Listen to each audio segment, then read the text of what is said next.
It's Tried and True, the DC United post-game podcast presented by Heineken. And folks, this is our episode 0. It's the first episode of our show, and we're going to kick things off with a 2020 season preview. Now, this is a bit different than what you can expect from us on a week-in, week-out basis once the season starts. What we're going to be doing is broadcasting live from Audi Field for all home games. We're still kind of working through the details there of where exactly we'll be at. But our goal is to bring you kind of the hot takes from the fans right as the game ends. We'll bring you a recap, and we'll get that raw reaction that you can't really get anywhere else. But to get things kicked off this season, we wanted to introduce ourselves, introduce the show, and let's talk a little bit about what this season looked like from the players' perspective. What are we expecting from DC United in the 2020 season is what we're going to talk about today. Yeah, before we get there, in case this is the first DC United content you've ever consumed, DC United is one of the 9 remaining original teams in Major League Soccer, the top flight of soccer in the United States. They are also the most decorated club in America, as the team store proudly displays our trophy case filled with 2 U.S. Open Cups and 4 MLS Cups. DC United was kind of the original dynasty in this league. Used to play our games at RFK. It was a fun time. The loyal fans of DC United absolutely love it there. We've transitioned to Audi Field and kind of found new life there. The main man leading us there, Ben Olsen. Yeah, you're right. Ben Olsen is that main man who's helping us make that transition. For those of you who don't know, he actually used to be a player for DC United. He played from 1998 till 2009 with DC United. He did have a brief spurt with an England team, Nottingham Forest. He played 18 games with them. And it's also notable that he played 37 games with the U.S. men's national teams. He has those caps for that, which was very exciting to watch. As I mentioned, he retired from being a player in 2009 and started up as an assistant coach and interim coach in 2010. And he transitioned to our head coach and has been coaching us ever since. He's been with us for 348 games, and in that time he has been able to bring home the Open Cup in 2013, which was kind of a crazy year. I'm sure that we will mention it, and everyone who was there for it, and even if you weren't, I'm sure you've heard about 2013. But right now we want to talk about 2019 and what last year looked like. So again, for those who perhaps weren't there or those who just need a refresher, DC United finished 5th in the East and 10th overall in the MLS table. They had 50 points, and they had 13 wins, 11 draws, and 10 losses. Some people considered this a success. Some people didn't. We ended up getting knocked out in the first round of playoffs to Toronto, 5-1. But before we look at that game specifically, if we want to get into it, how do we feel about the overall season, y'all? Well, from my perspective, Sam, it's it's jarring looking at this table again, because obviously it's been several months since I've been tracking the week by week status, and good Lord, we only scored 42 goals last year. I mean, if there was ever a stat that kind of depicted the challenges this team had, they only let in 38, which is the fewest by a bit of a margin of the top clubs in the East, but they're not even close on goals scored last year. And thinking back to it, that was the frustration in a lot of games. And to me, I think the game that really summed up where the season was heading was probably the finale at Audi Field, needing a win against the worst team in the league to clinch a home playoff game. And not only could they not do it, they couldn't do it against a Cincinnati team that was down men. Yeah. They were playing with 9, right? Yeah, team that let the most goals in MLS history in a season. Kind of crazy. We can't get this far into talk about 2019 without the main cast. Luciano Acosta and Wayne Rooney, 2 star-studded players that we used to have. One's moved on to Derby County. That's Wayne Rooney, the Manchester United legend, England legend, top goal scorer all time for them. Why is it that everybody on this team has to go play for bad teams in the Midlands? I don't understand. For their feeding ground. Lucho ended up, there was this offseason hype about him moving to PSG that something happened in the last minutes where it seemed DC United wanted a little bit more money, or maybe PSG lowballed them. Yeah, literally last minute. Transfer didn't happen. And I feel like we never really got to see the best of Lucho, who I'll come out. It was one of my favorite players before that time. I don't think he ever recovered.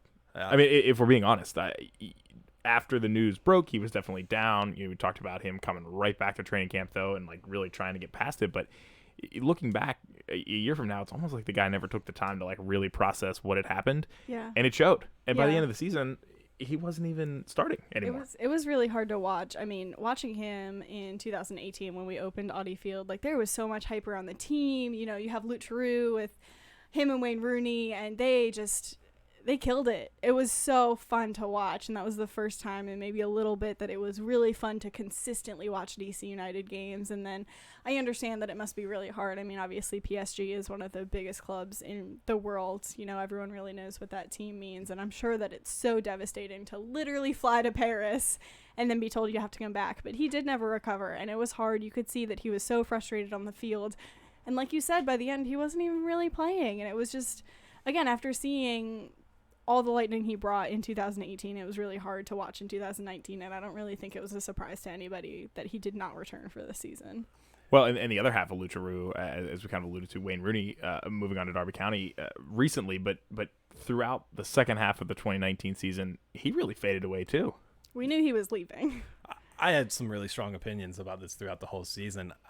If you look at his goals, he scored 11 goals, 11-ish goals. I won't go on record saying it's for sure 11, but he scored 11-ish goals, and I think the majority of them were from set pieces, either penalties or free kicks, and everyone knows Wayne Rooney's free kicks. I mean, they're a thing of beauty, but that's not sustainable, and that's probably why we were down at 42 goals for.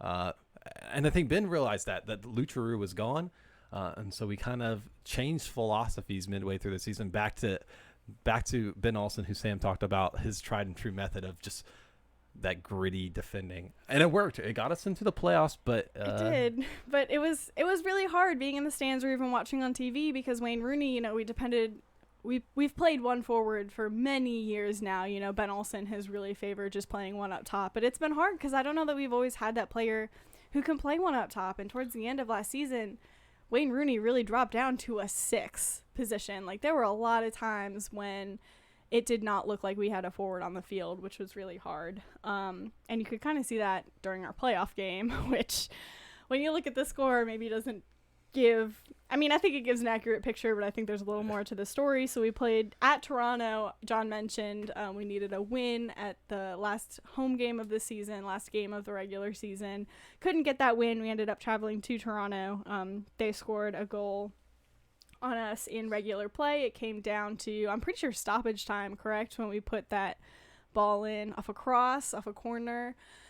It was major. It was in like the final moments of the game. Everyone was really hype. We're going into extra time, and then Toronto just came out and really destroyed us the first half of extra time. One of those 4 goals that came in extra time from DC United former, I mean, I'd almost say legend at this point, Nick De Leon, a fan favorite for sure. And so they piled it on and definitely, not even effectively, definitely ended DC United season. And then a lot has happened since then. John, you want to talk a little bit? Yeah, I mean, the goal scorer in that game is another player who's departed. Lucas Titi Rodriguez is no longer with the squad.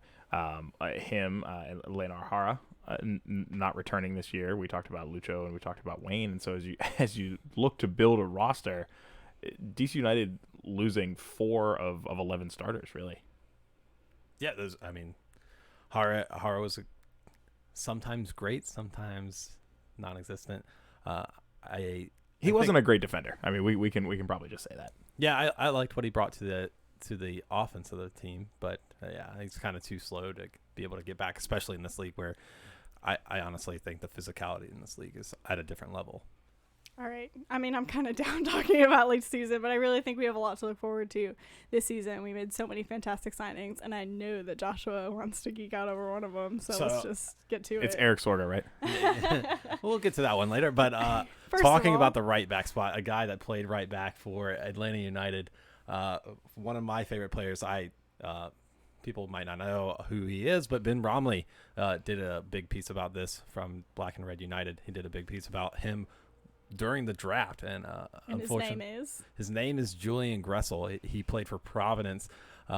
He was selected 8th in the draft. Me and Ben were hoping that DC United would bump up and try to get him, but he ended up going to Atlanta. He's double-digit goals almost like 30 plus assists over that time. I mean, tearing up the league. I think he was MLS best 11 at right back, which isn't even his natural position. DC United brings him in this offseason for what looks like less than $1 million in GAM TAM, which is fake monopoly money in MLS for those who are not initiated. Definitely a resource this team has limited amounts of, but I think it's a great deal for this team. When do we remember who DC United took in that 2017 Super Draft? Odie Etzem, he did. Yeah, Chris Odie. So he is potentially going to be competing for playing time with Julian Gressel now. Right. So perhaps at a specific position. Let me quantify that. I would expect to see Julian Gressel on the field in any number of roles this year, but at probably right back.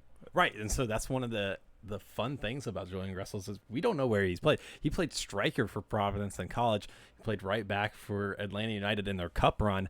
Where does he fit into this DC United schedule? And I don't want to get into our lineup discussion too quick, but man, he's the versatile kind of player that Ben Olsen definitely wants, and I think that you definitely want on your team. Yeah. So before touching on that, maybe we should touch on the other big signings. I mean, we can't. We've gone too far without referencing Edison Flores, who is just a massive get for this club. About $5 million from Liga Emeke. It looks like he'll play at the 10 spot for DC United. He can play left wing as well. He played at the 10 spot for his team, which I cannot pronounce, Morelia in Liga Emeke. But he looks like a fun, exciting player who will just create chances and take shots at goals. I looked at his highlight clip, and he's just like literally like off balance on his weaker foot, taking a shot, and it goes in. So we'll see how he's utilized in our formation and in our team, but I'm excited for him. Yeah. And then John, you want to touch on that last major signing potentially? Yeah, and you know, just we can't possibly leave Flores without me at least pointing out that, you know, he's probably in at least some of the front office mind, he's the Lucho replacement signing, right? But in so many ways, I think he's an important signing for the fan base. You know, he's a Peruvian international, and the Peruvian population here in DC has already gotten super excited about this guy coming in. The only challenge I'm having yet is we haven't had a chance to see him. You know, like with as many preseason games we've played and his visa situation and finally getting all that sorted out. Now we just need to stream from a preseason game to really know what this guy's going to bring to our club. But super, super excited about him.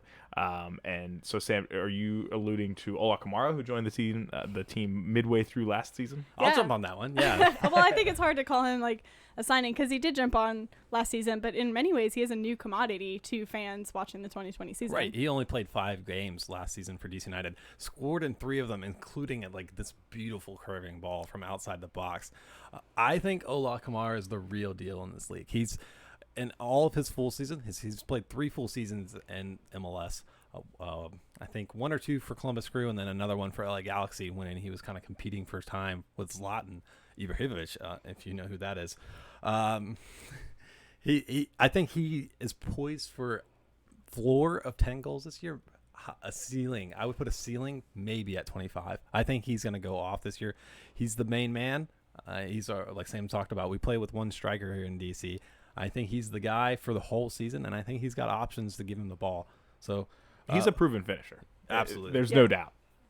And then I think we'd be remiss. I mean, again, it doesn't really feel like a new player because he's played for DC United before, but we got Assad back, y'all. Like, that's major. That is such a win for the fans. Yeah, I think that we're all super excited about Yamil Assad, but I will tell you that more than excitement, I fear the fact that this guy hasn't played a true competitive game in what feels like almost a year and a half. I'm the most cautious about this. I watched Assad's goal when he opened up the account at Atlanta Stadium, and then when he opened up the account at Audi Field, he's got the spunk. He's got the lightning that you talked about Lucho having.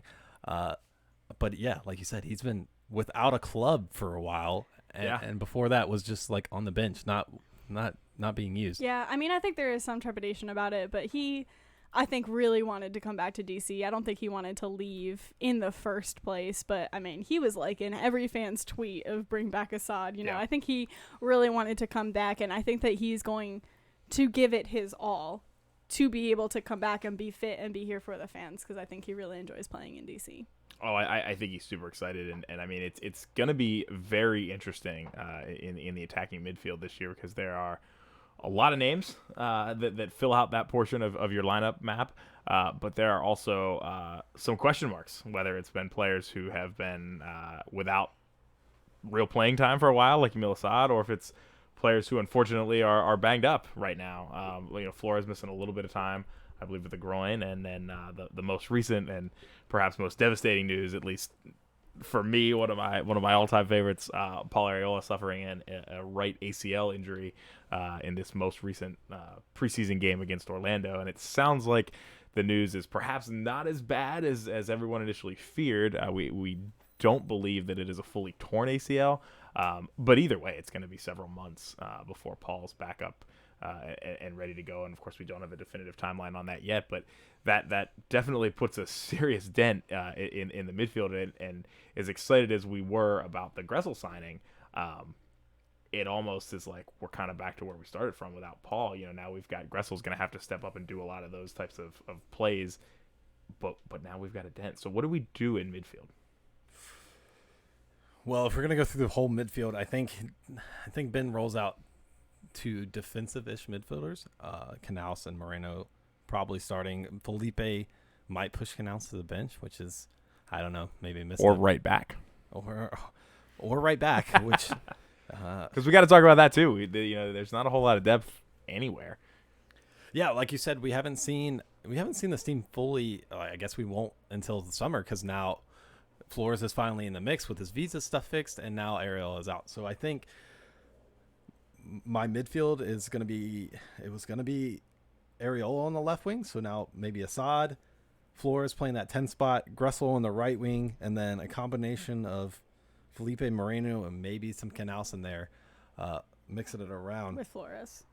Yeah, Flores at the 10. Mm-hmm. Yeah.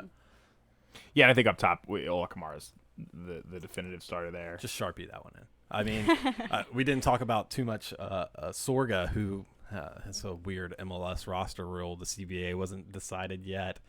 And if this is way over your head, be happy, because this is just too much MLS.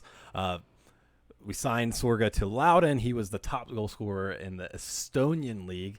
I know a lot of our watchers probably follow that league. Scored like 30-something goals. DC United take a flyer on this guy. He could be a solid backup. Hopefully no injuries happen, but a lot of upside on him. But yeah, I think Kamara is literally first name on the seat. Like, there's no one else. Yeah, I think offensively, that's where we've made our most moves. I mean, that's where we've made our only seemingly moves in the offseason. And I think that we look pretty strong. I think obviously everyone could want more depth, and I think that part of that is that Paul got injured, which is definitely heartbreaking to him and fans. I mean, I think he kind of epitomizes what Ben Olsen looks for in his team. He looks for those guys who are hustling really, really hard and who are just going to put it all out there and give it their all. And you see that both for DC United and the men's national team with Paul Arriola, which is hard. But, I mean, I don't think he makes or breaks our team.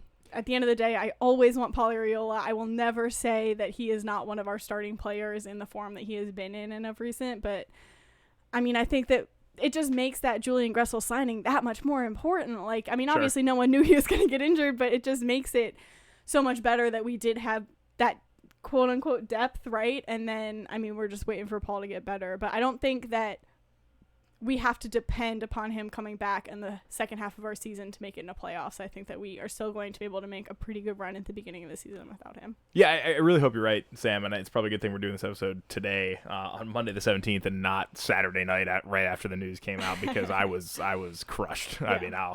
I mean, Paul has always been one of my favorites. I love him as a person, love him as a player. To me, he's the heart and soul of this team in a lot of ways. Like, there's games where he doesn't have assists, he doesn't have goals, but the little things he does that sets up the plays and that keeps the team going, I don't know that you can quantify, and I hope that the team can make up for that. But if they can't, I think they're going to become very, very apparent over the next couple of months without him out there.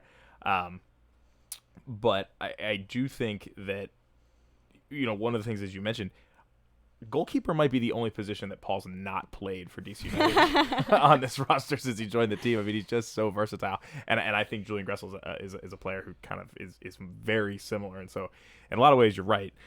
We may not be hurt as much, but we may be inhibited from kind of going to the next level until Paul comes back. So can we do enough to stay in the race, not dig ourselves too big of a hole, and then that's a big boost in the summer window potentially.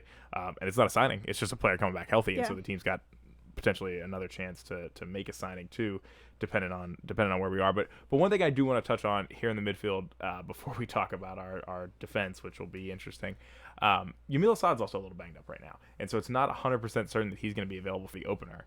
And so I think what I heard you guys say is, it's really Assad, Flores, and Gressel probably until the summer is our preferred attacking midfield. But what happens if Yamil can't go a full 90 in that opener? Is it Griffin Yao time? Yeah. Who's Don't one of sleep my on favorites Griffin too, Yao. right? That's what I wanted to kind of transition to next. Is DC United's got a bunch of young guys coming up. Our academy is getting built and set up, but we've got a solid, almost like a whole year of players coming up. We got Yao, Paredes, and Nyman coming up, and we haven't seen much of them because, like you said, the streams have been down. But they seem like bona fide players in this league. They got some starts for Loudon last year and seemed to show there. I'm excited to see how much game time they'll get. Yeah. If we'll rely on them, because they are unproven, and how they do. Yeah, and when you're talking about the young players, I mean, I know we're going to get to defense, but Pines needs to be kind of in that conversation. He was injured a lot last year, but he really did show up. Injured again this year. Okay, well, we're hoping he's going to come back. I think he's worth being in the conversation, though, because he really did show up for those games. He was And he a definitely part of scored for a goal in DC. Minnesota He despite what our friends absolutely- at the professional and then referees celebrated with the organization coaching think. staff. That'll get my heart every time.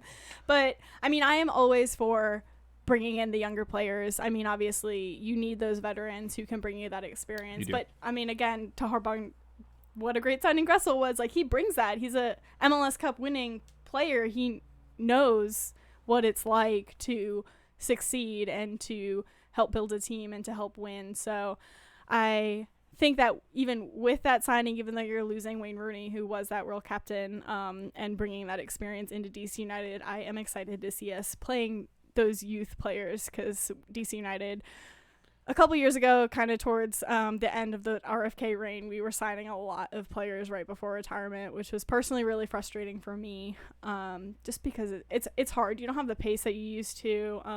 Obviously, a lot of players play really hard right to the end of your career, but sometimes you just don't see that same desire that when you bring a 21, 22-year-old onto the field. So I'm really excited to see these youth players that Joshua mentioned. It's totally a different era now, as Joshua talked about at the beginning of the show. Everyone is young, right? I mean, there's only a few players on this team who are even over 30 at this point, and it's very exciting times. One player that we did skip over as I'm skimming through notes here of rosters, which is really difficult to do before the roster is officially locked in. Emma Boateng. It was a signing that DC United made the deadline day last summer, I think.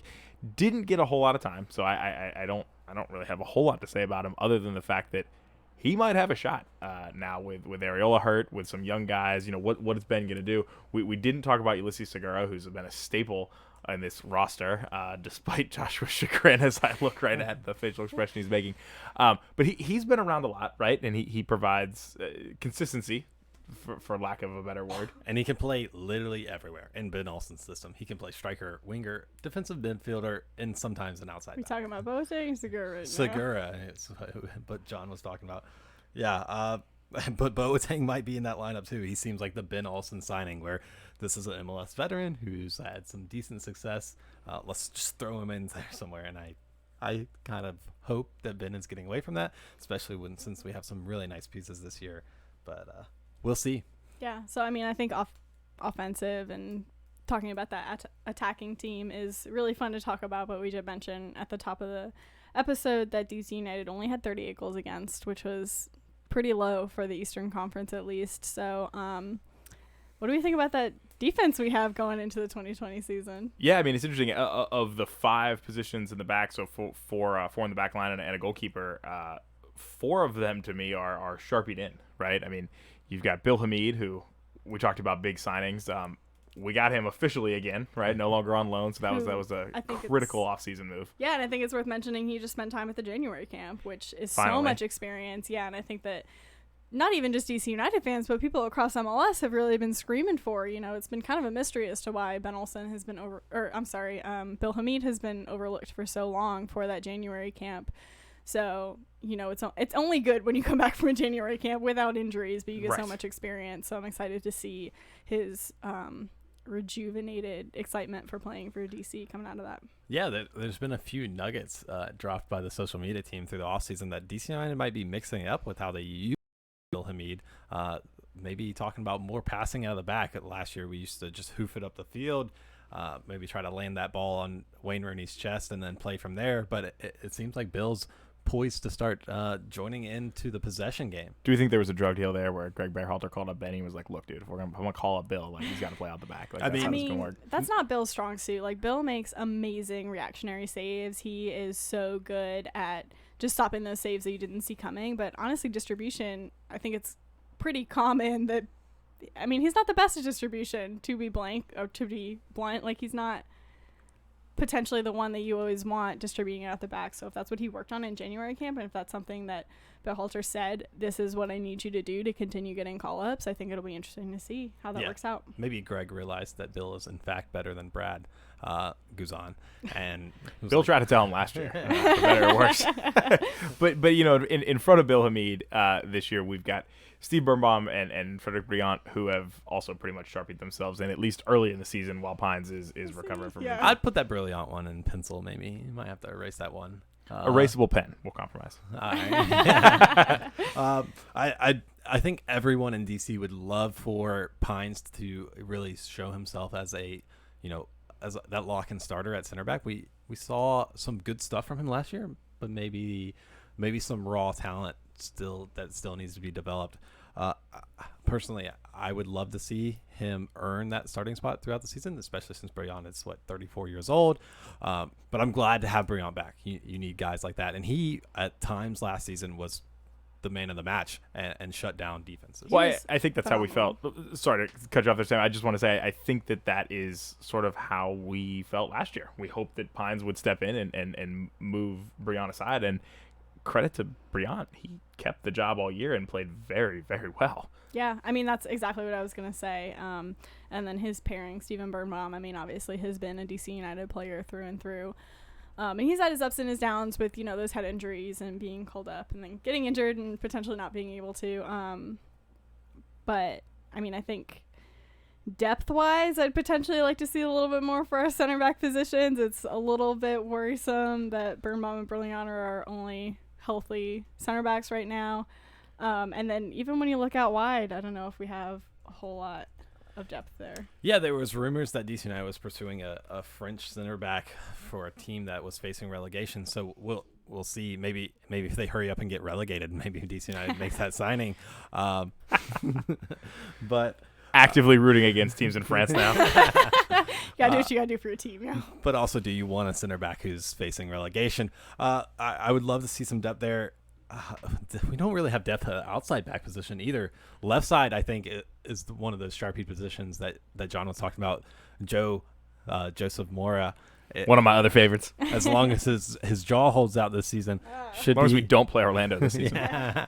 Which I think we have to, unfortunately. Who is also where Polyrilla got hurt. So maybe we can just There's a petition the conspiracy. league. They stole Yeah. Nasrina. Really hoping we'd make it through an episode without making our disdain for Orlando known, but here we I are. mean, is it possible? But besides Mora, we have Odiatson, like you said, and Fisher, who, again, injury bug. We missed him in the entirety of last season. Yeah, welcome back to O'Neal Fisher. Really looking forward to seeing what he did, because I think down the stretch in the 2018 season, he was making great plays. I remember especially, and perhaps mostly on the attacking end of the field, which could be why we brought in Leonard Harda to kind of play a similar role. But it is going to be fascinating this year to see how O'Neal Fisher integrates again with the squad, recovers from the injury, and see if that's something where he can keep his position on the team, or if that's something that Chris Duyachim takes over.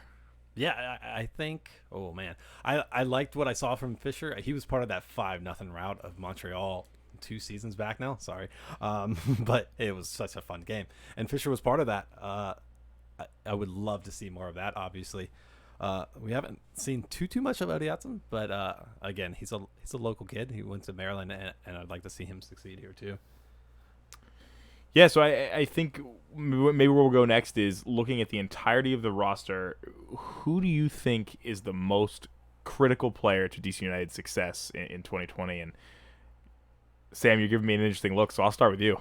I don't know that I can say that it's one player, and I think that's part of what I love about DC United is we've never been that team who's depended upon one player. I mean, look at LA Galaxy last year. They relied on Ibrahimovic every single game. If he wasn't showing up, the team wasn't doing well, and I know they have Chicharito right now, so potentially that's going to be the LA Galaxy we see again. But for DC United, even when we had Wayne Rooney, the top goal scorer for the English national team, he wasn't the one sole player we were depending on, and his game made or broke DC United. I mean, Wayne Rooney definitely had bad games, and DC United still ended up winning those games. Sure. So I made that face because in 2018. Yeah. No. 2019, but I made that face because we talked about it. We talked about how important that Gressel signing is, and about how he can potentially hook up with Kamara, which I don't even think we really touched on, but the whole kind of league is talking about that potential. Same, you cannot list every single player as your key player. Well, I think she answered the question by saying everyone immediately. You're right. Joshua just stopped me from literally Who's the listing single every player. most important player? Everyone. Everyone, all of them. But that's, again, what this team is we're not built on one player. We don't make or break on one player. It's really going to be us coming as a team together, and that means even when potentially Gressel is having a bad game, or one of the players that we've talked about who we're really going to rely on this season is having a bad game, the team around them is going to be able to rally and still grit out those wins that are potentially not the prettiest soccer anyone's ever seen, but it's still gritting out that win in the rain at Audi Field in front of your home fans. It sounds to me like that's classic Ben Olsen soccer. Yep. I'm going to not cop out and say everyone. I'll go through a list. Kamara is maybe too consistent. I think I know his game too well to say that he's the key player. And it shouldn't be that way. He's going to score, like I said. I think he's going to score 20 goals this season. But he's going to get the ball in the box and kick them in the net. I think that's all he is. There's no sort of variable there. I think he does that without a doubt. Flores, that 10th spot that Lucha filled for a while, there's some flair. It's my favorite position in soccer, that creative role. But he's unknown. I haven't seen him play. I think my key player this year has to be Julian Gressel, where he factors into this team. If he can do it without Joseph Martinez being the one sliding those goals into the net, I think he's the biggest factor. And it seems like with Ariel out, he's going to be playing on that right wing, maybe a little bit more to do with the attack. So yeah. Everyone to tweet Joshua L. Morgan, because he's already basically had his Gressel jersey pre-ordered since... When did he get? You cannot pre-order DC United jerseys right now. And we're not mad about that in at all. his For the record. dreams since he signed into the league. Well, and I think you made a really good point, and kind of what I was alluding to earlier is Gressel's going to have to step in, and now he's got a very defined role, pretty much, of what he's going to have to do. And as I mentioned, had we had this question 2 days ago before the news about Paul, I probably would have said Paul, and I would have said he's our most important player because he's the only one in this midfield and in the attacking portion of the field. Do you think he can still be that player? Well, I think he can be. I think when he comes back, but I think a lot of that is really going to depend on where the team is at. If the team is really struggling, not even above the red line when he comes back, then certainly. But I think to me right now, of the players who we're going to see hopefully all season long, it's got to be Edison Flores. I mean, he's replacing Lucho in any number of ways, but for this attack to work, it's going to flow through the 10. And we don't know what he's going to do in this league, but we've seen him prove himself internationally for Peru and in the Mexican League, and a lot of big expectations for Flores. And I think as he goes, so goes the DC United season, at least in my mind. Yeah, I completely agree about what you said with Paul, where we are at when Paul comes back. So kind of, what do you think? What do you predict? What do you think will happen this year? Well, let me actually pull up the schedule here, because as much as I've memorized the first 4 or 5 games, it kind of drops off after that. Well, I'll jump in then while you're looking that up if you want to call it again, Joshua. But every single year, I just got to put those good vibes out there and say we're going to win an MLS Cup. I just want to see us get 5. I really want to see us do it. But I think that we do have such a competitive lineup. Are we going to be the very best team in MLS? Potentially not necessarily. I don't think that we kind of have that on some of these other teams, because a lot of other teams have had really good signings and have also been making moves in this postseason. But I would feel bad to say I think anything less than an MLS Cup. Well, so I think we're going to learn a lot through the first month or so of the season. I mean, I'm not going to take you through a game-by-game breakdown here, but the team starts off with 2 home games, Colorado, who are not good, at least based on last year, and Miami, who are brand new to the league. Then they go away to Cincinnati, who were the worst team in the league last year, and then they go away to Philly, who seem to just beat us no matter what anymore. And then the first game in April is another home game to NYCFC. So I think of those 5 games, you're really seeing a diverse mix of MLS teams. You're playing 3 at home, but then a tough road game at Philly, and then the Cincinnati game being one that I think anybody can look at saying you've got to win that game. So I think we're going to learn a lot about DC United through the first 5 weeks of the season. And then overall, you think we're going to win the cup, right? I think overall, it's tough now knowing that Paul's going to be out until at least the summer. I'd love to see us at least getting that home playoff game to start. But so much of it really is just going to depend on where we're at when Paul comes back. Do I think that this team is capable of winning the MLS Cup? Yeah, I do. I mean, I think back in maybe December, January, before some of these signings came in, I was getting a little worried that we'd only lost players. But this is an exciting team. It's a young team. It's a talented team. I think the sky's the limit. But they got to stay healthy, and they've got to get some additional signings in just for depth. But hey, maybe we've got the injury bug out of the way in February, and Paul being banged up for a few months, and seemingly the rest of the team with a small injury. Like maybe that's the worst it gets. And I'm not going to sit here and say that MLS Cup isn't possible, but they've got their work cut out for them. Yeah, I think that's my prediction as well. So. We've seen a little bit of these players. I know enough about these players to feel good, but I don't know if I know enough about them to say this is how their season's going to go. Assad could come back and tear it up. He could also come back and look like he hasn't played soccer in a year. Gressel could come here and be the same Gressel that he was in Atlanta, or he could, sputter a little bit without that team around him.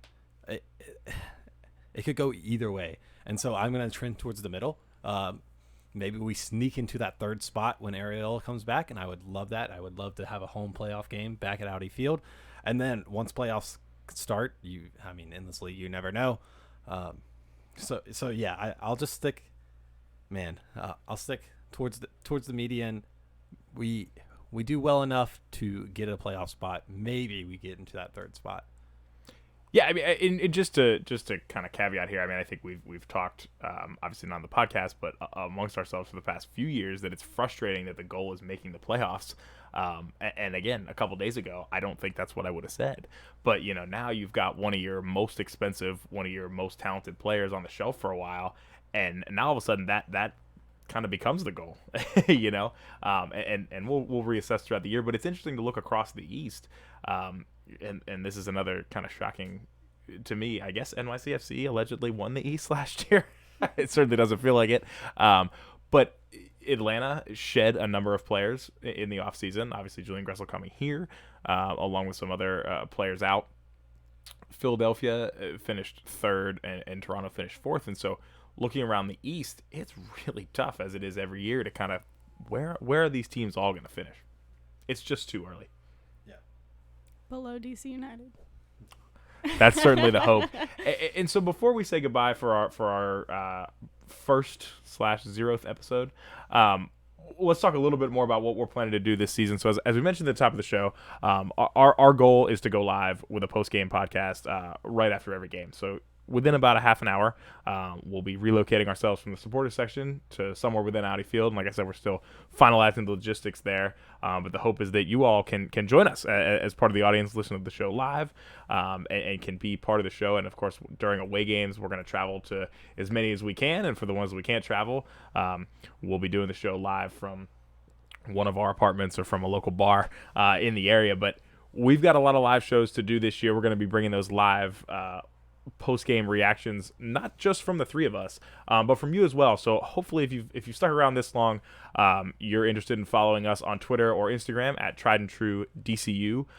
You can email us at triedandtruedcu@gmail.com with any questions you have or any reactions that you may have from a specific game, and we can try to get to those. But I think the best way, really live during the show, to get in touch with us is to either join the stream live on YouTube Live, which we'll be monitoring for comments and questions, but also you can text the show at 202-892-6328. That's 202-892-6DCU.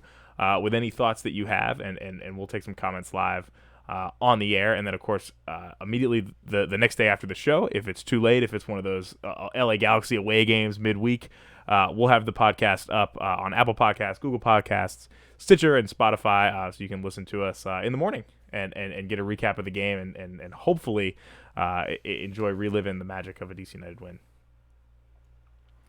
Joshua, Sam, any closing thoughts? Just excited for this season. Let's do Yeah, it. same. Thanks for listening. Less than 12 days away now, guys. So thank you so much for taking part in our first ever episode, and we look forward to talking at you again real soon here on Tried and True, the DC United postgame podcast presented by Heineken.